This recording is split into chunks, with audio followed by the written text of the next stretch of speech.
Hi everyone, class 7th honeycomb poem the said के बारे में हम पढ़ेंगे। तो देखिए, सबसे पहले हम सेड के बारे में समझते हैं आखिरकार सेड क्या होता है। Do you know what a said is? क्या आप जानते हैं कि सेड क्या होता है? तो चलिए हम सेड समझते हैं आखिरकार सेड क्या होता है। देखिए, जनरली आप देखते होंगे आपने आसपास पड़ोस में या फिर अपने घर कि आपके घर के आगे या फिर कुछ दूरी पर क्या होता है, एक स्टोर हाउस के रूप में इस तरह का आप छोटा सा एक मकान दिखाई पड़ता है, सेड दिखाई पड़ता है। या फिर वहाँ पे गाय रखी जाती हैं, भैंस रखी जाती हैं या फिर वस्तुएं रखी जाती हैं, तो उनके स्टोर हाउस के लिए एक इस तरह का शेड होता है। तो उसे ही हम बोलते हैं क्या? शेड बोलते हैं। तो आप शेड समझ गए। तो चलिए हम इस पोयम को समझते हैं। There is a shed at the bottom of our garden with a spider web hanging across the door. मतलब क्या हुआ इसका? हमारे बगीचे के निचले हिस्से में, देखिए, there is a shed at the bottom of our garden, यानी कि हमारे बगीचे के निचले हिस्से में एक शेड है जिसमें क्या है, एक मकड़ी का जाला दरवाजे से लटका हुआ है। यहाँ पे लिखा हुआ ना, spider web hanging across the door, यानी कि दरवाजे से जो मकड़ी का जाला है वो लटका हुआ है। The hinges are rusty and creak in the wind. मतलब क्या? जो हिंजेस, देखिए हिंजेस का मतलब क्या होता है, देखिए इस तरह का जो दरवाजे में कब्जे लगे होते हैं उसे हिंजेस बोलते हैं। तो जो हिंजेस हैं दरवाजे की वो क्या हो गई हैं? रस्टी हो गई हैं, जंग खा गई हैं। और जब हवा बह रही है तो वो हवा की वजह से क्रिक साउंड क्या कर रहा है? प्रोड्यूस कर रहा है। तो क्रिक साउंड किस तरह का होता है? जनरली आप देखते होंगे जो भूत वाला मूवी होता है, हॉरर मूवी होता है, उसमें जब दरवाजे खुलते हैं तो जिस तरह का क्रिक साउंड आता है वही होता है। समझ में आ रहा है? देखिए, When I am in bed, I lie and listen. I will open that door one day.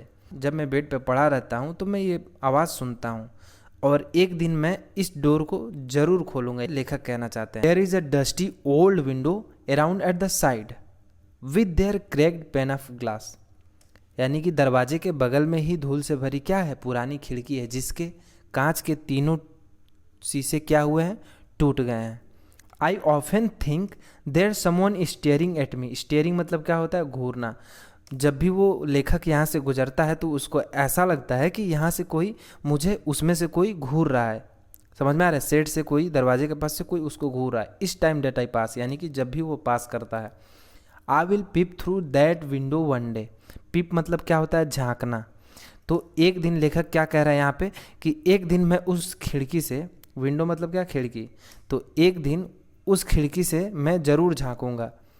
पीप मतलब होता है झांकना, ये लेखक कह रहा है। समझ में आया आपको? अब देखिए, my brother say that there is a ghost in the shed. मेरा भाई कहता है कि इस शेड में क्या है? एक भूत रहता है। हु हाइड्स अंडर रोटन फ्लोरबोर्ड्स, यानी कि जो क्या है? रोटन फ्लोरबोर्ड में छिपा हुआ है। And if I ever dare to set foot inside. Dare मतलब क्या होता है? हिम्मत करना। जैसे कि डेयर का देखिए कैसे उपयोग होता है। आपने जनरली सुना होगा, कोई बोलता है कि हाउ डेयर यू, यानी कि तुम्हारी हिम्मत कैसे हुई। तो डेयर मतलब क्या होता है? हिम्मत।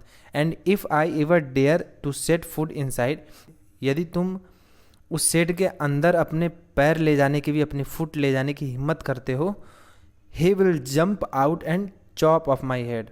तो वो क्या होगा? वो कूद के आ जाएगा और तुम्हारे सिर को क्या कर देगा? काट देगा। But I will take a peek one day, लेकिन मैं एक दिन उसमें ज़रूर पिक लूँगा। I know that there isn't really a ghost. मैं जानता हूँ कि वास्तव में भूत नहीं होता है। My brother tell lies to keep the shed for his den. मेरा भाई क्या है? झूठ बोल रहा है ताकि वो उसे अपना डेन बना सके। डेन मतलब क्या होता है? माद, यानी अपने रहने के लिए अस्थाई घर बना सके। इसलिए मेरा भाई झूठ बोलता है। There isn't any one staring और मेकिंग स्ट्रेंज नॉइसेस, यानी कि वहाँ पे कोई नहीं रहता है जो मुझे घूर रहा हो और कोई भी स्ट्रेंज नॉइज नहीं आती है। And the spider has been gone from his web.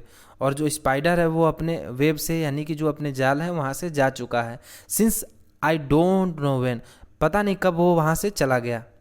I will go in to the shed one day soon but not just yet. एक दिन मैं ज़रूर उस शेड में जाऊँगा, बट नॉट जस्ट येट, लेकिन अभी नहीं जा रहा मैं। तो इसी के साथ ये पोयम समाप्त होता है। और इसके जो लेखक हैं वो कौन है? फ्रैंक फ्लैन है। तो इसको आप याद कर लीजिएगा, ये बहुत ही इंपॉर्टेंट है। उम्मीद करता हूँ कि यह पोयम आपको अच्छे से समझ में आ गया होगा। तो आप वीडियो को ज़रूर लाइक करना और चैनल को सब्सक्राइब कर लेना इसी तरह के वीडियोज़ देखने के लिए। तब तक के लिए बाय।